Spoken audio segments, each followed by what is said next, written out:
All right, there's a case that's before the Supreme Court today, Louisiana versus Calais. And it's not really getting the attention that it should be getting, and it is a big deal. So I just want to take a break in my regular things that I normally post right now because I think I need to talk about this. This case could decide whether Black and brown people have voting rights left in this country. And I know that sounds dramatic, y'all, but it's not, I promise. This is about the last part of the Voting Rights Act that still actually works. So here's what's going on, right? The Voting Rights Act was created back in 1965 to stop states from making it harder for people to vote just based on race. And most of these protections have been stripped over the years. But there's one piece left, and that's Section 2. That's the part that says that states can't draw voting maps or create laws that make it harder for Black and brown people to have their votes count. It's how communities have been fighting back against gerrymandering, which is when politicians redraw maps to keep certain groups out of power, essentially. And Section 2 is the reason that any of those unfair maps get challenged at all. So now Louisiana is in front of the Supreme Court today, saying something incredibly ridiculous, but also very dangerous. They're basically saying that states shouldn't be made to consider race when trying to fix racial discrimination. That makes no sense. Like, how do you fix racism without looking at race? You can't. But that's their argument, and the Supreme Court agreed to hear it.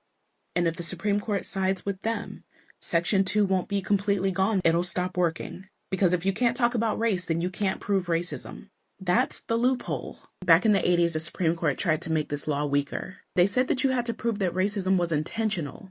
Like you needed someone caught saying, yeah, I did this to stop Black people from voting. And that made cases almost impossible to win. So Congress actually stepped in and said if a law ends up hurting Black voters, then that's enough. You don't have to prove impact, just intent. That's how Section 2 got stronger again.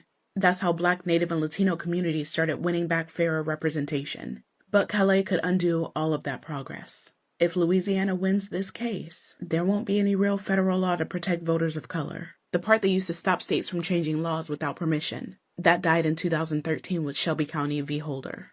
And this would take away what's left. And we already know what happens when that guardrail disappears. After Shelby, Texas, Alabama, and North Carolina, they all started passing voter ID laws that targeted Black and brown people. And in Pasadena, Texas, they redrew maps overnight to weaken Latino power. It's the same pattern every time. They just keep waiting until nobody's looking. So yeah, Louisiana v. Calais isn't on every headline, but it should be. Because this case is not just about one election.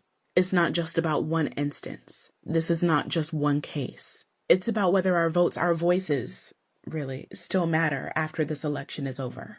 So if they gut Section 2, discrimination in voting won't just get worse. It'll get harder to prove. And when something can't be proven, it can't be stopped.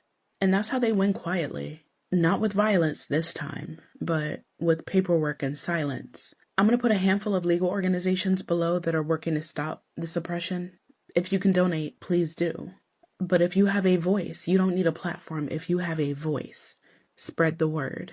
More of us need to know about this. Authoritarian systems survive on fatigue. The way you stop them is through repetition, connection, and support for the causes made to protect us. Yeah. Land of the free.